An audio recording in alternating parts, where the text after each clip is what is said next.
ہم اور آپ زندگی میں اگر سکون حاصل کرنا چاہتے ہیں تو یہ پیسہ، یہ ساز و سامان، یہ مال و دولت جو کچھ تم جمع کر رہے ہو، یہ بذات خود راحت دینے والی چیز نہیں ہے۔ راحت پیسے سے خریدی نہیں جا سکتی، وہ محض اللہ تبارک و تعالیٰ کا عطیہ ہے، اللہ تبارک و تعالیٰ کی جانب سے عطا کیا ہوا ہے۔ جب تک قناعت پیدا نہیں ہوگی اور جب تک یہ خیال پیدا نہیں ہوگا کہ اللہ تبارک و تعالیٰ حلال طریقے سے جتنا مجھے دے رہا ہے اسی میں میرا کام چل رہا ہے، اس وقت تک تمہیں سکون حاصل نہیں ہوگا،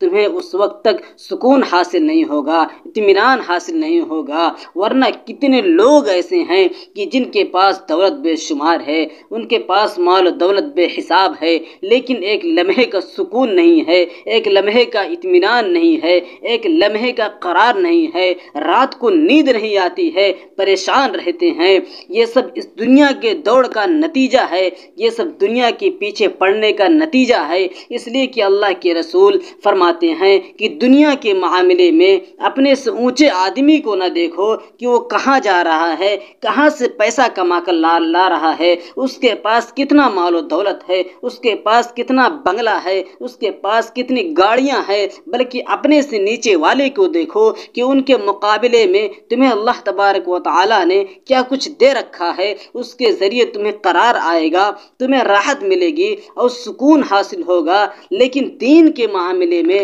اپنے سے اونچے کو دیکھو، اس لیے کہ اس کے ذریعے آگے بڑھنے کا جذبہ پیدا ہوگا، شوق ہوگا اور آگے بڑھنے کی بیتابی تو ہوگی، لیکن وہ بڑی لذیذ بیتابی ہے۔ دنیا جمع کرنے کی بیتابی اور بے چینی تکلیف دہ ہے، وہ پریشان کن ہے، وہ راتوں کی نیندیں اڑا دیتی ہے اور بھوک اڑا دیتی ہے۔ لیکن دین کے معاملے میں جو بیتابی ہوتی ہے وہ بڑے مزیدار ہے، بڑی لذیذ ہے۔ اگر انسان ساری عمر اسی بیتابی میں رہے تب بھی وہ لذت میں رہے گا، راحت اور سکون میں رہے گا، لیکن ہماری ساری زندگی کا جو پہیہ ہے وہ الٹا چل رہا ہے۔ اللہ تبارک و تعالی ہماری فکر کو درست فرمائے اور ہمارے دلوں کو درست فرمائے، اور جو راستہ اللہ کے رسول جناب محمد الرسول اللہ صلی اللہ علیہ وسلم نے ہمیں بتایا ہے اس پر اللہ تبارک و تعالی ہمیں اور آپ کو چلنے کی توفیق عطا فرمائے۔